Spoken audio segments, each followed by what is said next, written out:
Estudo sobre a inesperada graça capítulo 1 Ouvindo o chamado da graça, a BRAN para a reflexão. Se você pudesse ouvir Deus falar audivelmente a você neste momento como ele fez com Abraão, o que gostaria de ouvir? Que pergunta você gostaria que ele respondesse? Leia Gênesis 11.26, 12.9. 1. Com a informação que você tem sobre Abraão antes de Deus falar, quão difícil você acha que teria sido obedecer às instruções de Deus? 2. Como você se identifica com essa situação em sua vida? Houve alguma vez em que você sabia o que Deus queria que você fizesse, mas achou difícil segui-lo? 3. Quais coisas específicas Deus promete a Abraão em Gênesis 12.13? 4. Lemos em Gênesis 12.79 que a jornada de Abraão ao Negueb progrediu em estágios. O que isso significa para você hoje em relação à sua jornada? 5. Volte a pergunta para a reflexão no início deste estudo. Sua perspectiva mudou depois de ver a resposta de Abraão e as promessas de Deus? Em caso afirmativo, de que maneira isso aconteceu? 6. A vida de Abraão é o modelo para o crente em Jesus da atualidade. Ele ouviu o chamado da graça. Ele creu em Deus. Ele respondeu àquele chamado obedecendo, agindo de acordo com o chamado. Como você ouviu o chamado da graça e como respondeu? Capítulo 2 Indo por causa da graça, Abraão para a reflexão. Você já passou pela experiência de começar de novo? Descreva esse momento de sua vida e as perguntas e os sentimentos que você enfrentou. 1. Em Gênesis 18, vemos que Deus se encontra com Abraão junto aos carvalhos de Manre. Qual é o significado de Deus encontrar-se com ele junto a uma árvore? Que outras árvores vemos nas Escrituras e por que você acha que esse é um lugar significativo? 2. Anteriormente, o pânico de Abraão foi despertado pelos egípcios. O que lhe provoca pânico e como isso acontece? 3. De que maneira você se sente confortado ao saber que Deus disse a Abraão não tema? Você acha que Deus quer atender à sua mais profunda necessidade através da graça dele? 4. Você já tentou manipular as circunstâncias? Já tentou ajudar Deus a permanecer dentro do cronograma que você estabeleceu? Esse esforço atrapalhou a obra da graça de Deus em sua vida? O medo leva ao pecado. A graça de Deus leva à bênção. O medo provoca dor e sofrimento. A graça gera riso.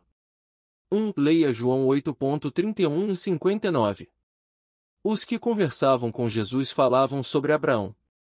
De que maneira Jesus usou a vida de Abraão para apresentar a verdade sobre si mesmo? Como Jesus se comparou a Abraão? 2. Aparentemente, na melhor das hipóteses, essa se parece com uma discussão acalorada, mas de que maneira Jesus está amando essas pessoas que não creem nele? Ele poderia não ter se envolvido de modo algum com elas. 3. Passe algum tempo identificando os medos que você tem e as maneiras pelas quais você exerce o controle. Confesse seu medo a Deus e entregue a Ele o controle sobre essas áreas de sua vida. Capítulo 3 O caminho da desgraça, ou lições de uma prostituta, Rua Abe para a reflexão. Que passado você tem que o leva a identificar-se com Raabe? Há alguma coisa que você fez que o faz sentir-se desqualificado para ser amado por Deus? Leia Josué 2. 1. Coloque-se no lugar de alguém que vive dentro de Jericó. O que estaria passando por sua mente e por quê?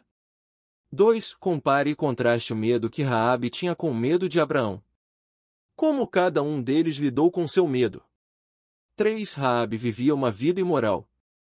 Você fica surpreso por Deus tê-la poupado? Por quê? 4. Existe alguma Raabe na sua vida, alguém que você acha que jamais aceitaria Deus ou fosse candidata à graça de Deus? Com base nessa história, como você pode efetivamente comunicar o amor de Deus a essa pessoa? 5. Qual era a mais profunda necessidade de Raabe e como Deus satisfez essa necessidade? 6. De que maneira os que estavam ao redor de Raabe foram afetados pela graça que ela recebeu? 7. Por que você acha que a história de Raabe foi preservada para que a lêssemos hoje? 8. Os muros de Jericó caíram, mas o que é ainda mais miraculoso é que os muros do nosso coração podem cair, e podemos permitir que a graça de Deus perdoe e limpe. Você já experimentou isso? Passe algum tempo agradecendo a Deus por sua inesperada graça. Capítulo 4 Raça que trapaceia. Amar para a reflexão. A vingança é um tema comum em filmes e na ficção. Como você tem combatido a vingança em sua vida? Você sentiu vontade de se vingar de alguém recentemente? Há alguma pessoa que esteja longe demais de Deus para mudar? Leia Gênesis 38. 1. O que você acha que passou pela mente de Tamar ao ver Deus eliminar seu primeiro e seu segundo maridos? 2. Coloque-se no lugar dela, naquele casamento arranjado, naquela família influente. Como você teria lidado com a situação? 3. Depois de Onã ter morrido e de Tamar ter entrado no período de luto, o que você acha que estava se passando no coração dela? 4. Alguém já lhe prometeu alguma coisa que não cumpriu? Como isso afetou você e a outra pessoa? 5. Ao descobrir que Tamar estava grávida, Judá logo se dispôs a fazer um julgamento. Mas o planejamento e a astúcia de Tamar impediram isso. O que aprendemos do reconhecimento de Judá em Gênesis 38.26? 6. Qual era o anseio mais profundo do coração de Tamar? 7. Qual é o anseio mais profundo do seu coração e como você acha que Deus quer ajudá-lo nesse aspecto? Capítulo 5 Aplicação da Graça. Ou não teríamos o Salmo 51 sem essa história. DAVI para a reflexão. Você já se surpreendeu com a queda de um cristão respeitável? Como isso afetou seu relacionamento com a pessoa e a sua visão de Deus? Leia 2 Samuel 11. 1. Identifique as razões subjacentes para a imoralidade de Davi com Batseba. Descreva até onde ele foi para tentar encobrir o ato. 2. Leia o relato da visita de Natã a Davi. Por que você acha que Deus enviou o profeta? 3. Apresente 3 razões pelas quais você acha que Deus usou uma história para condenar Davi. 4. Você já foi convencido de algum pecado através de meios não convencionais? 5. Leia o Salmo 51. Como é possível afirmar que Davi não é simplesmente um homem que sente muito por ter sido pego, mas sim um homem cheio de arrependimento? 6. Você acha que Davi sentiu o perdão de Deus em sua vida? Por quê? 7. A história de Davi não termina com seus fracassos. Ele não foi desqualificado da vida. Sim, há sérias consequências, mas Deus mostra seu amor e compaixão ao perdoar Davi. Você já experimentou esse tipo de tristeza e misericórdia? Capítulo 6 Perseguida pelo desejo, alcançada pela graça, até para a reflexão, há alguma coisa que você fez ou deixou de fazer pela qual sente que Deus o está punindo? Quais são as similaridades da história de Batseba com as questões atuais da imoralidade sexual? Leia 2 Samuel 12.15-24. 1. A morte de uma criança parte corações e pode destruir relacionamentos. Nesse relato da perda de um filho, vemos apenas a perspectiva de Davi. O que você acha que Batseba estava sentindo? 2. Compare e contraste o caso com Batseba, o primeiro encontro, com o que aconteceu nesse ponto do relacionamento deles. 3. Se a graça é uma escolha, de que maneira essa história de Davi e Batseba demonstra essa verdade? 4. Se você pediu a Deus que o perdoasse por um erro que cometeu no passado, mas ainda sente que Deus está irado com você, será que você realmente se permitiu receber a graça? 5. Cite algumas das maneiras pelas quais você pode ser capaz de seguir para o próximo passo em seu relacionamento com Deus e receber sua misericórdia. Capítulo 7 A resposta à maior pergunta é Salomão para a reflexão. O que lhe vem à mente no exato momento em que lê esta pergunta? Se Deus lhe dissesse, peça-me o que quiser, e eu lhe darei. Como você responderia? Leia 1 Reis 3.59. 1. Examine a resposta de Salomão à pergunta de Deus. O que Salomão afirmou e o que ele pediu? 2. Como Deus respondeu a Salomão em 1 Reis 3 de outubro de 15? 3. Por que você acha que Deus foi tão generoso com Salomão? 4. Você acha que Deus quer ser generoso com você, ou sua bênção é destinada apenas a algumas pessoas?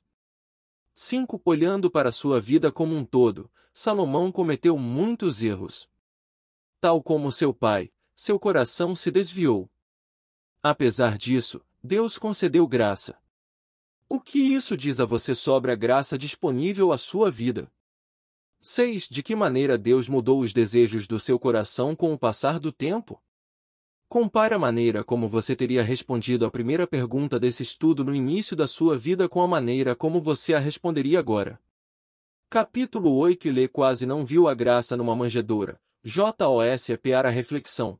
Você já tomou uma decisão, grande ou pequena, em razão da qual quase perdeu algo realmente bom? Ou já tomou uma decisão e escolheu um caminho que o afastou de algo bom? Leia Mateus 1:18, 25. José havia decidido o que iria fazer naquela situação. Por que você acha que Deus fez aquelas coisas extraordinárias para mudar a cabeça dele? 2. Como você acha que as ações de José em relação a Maria afetaram Jesus? Como você acha que o fato de ouvir essa história contada mais tarde influenciou Jesus? 3. Como José respondeu a Deus? Você vê algum paralelo entre a maneira como José agiu e as reações das outras pessoas que estudamos? 4. A graça não tem a ver com convencer outros a crerem. Você concorda com essa declaração? Como isso influencia a maneira como você interage com outras pessoas em relação a coisas espirituais? 5. O sinal revelador de que a graça invadiu sua vida é o desejo de concedê-la a outros. Você já viu esse tipo de graça trabalhando em você? 6. Você já teve a chance de dar uma dura em alguém e se conteve? Qual foi o sentimento de absorver a dor infligida em vez de retribuir? 7. Se Jesus foi a graça enviada, de que maneira Deus poderia querer enviar a graça dele através de você? Capítulo 9. Raça que tornou-se carne. Jesus para a reflexão. Se um estranho olhasse para a sua vida e julgasse todos os cristãos pela graça que você concede, o que ele observaria? Dê exemplos específicos, tanto positivos quanto negativos. Em João 1, lemos que Jesus era a palavra que tornou-se carne. Jesus foi a comunicação perfeita de Deus para um mundo necessitado. O que significa para você a ideia de que ele foi a graça que tornou-se carne? 2. Leia João 3 de janeiro de 21. Enquanto lê, concentre-se no tema da graça de Deus. 3. De que maneira essa passagem detalha a inesperada graça de Deus? 4. Por que você acha que os cristãos podem viver com tão pouca graça para dar aos outros? 5. Leia a oração final nas páginas 132 e 133. Como você vê os personagens que estudamos refletidos nessa oração? 6. Você adicionaria alguma coisa a essa oração? 7. Faça essa oração lentamente, de coração, enfatizando as partes que sejam mais significativas para você hoje.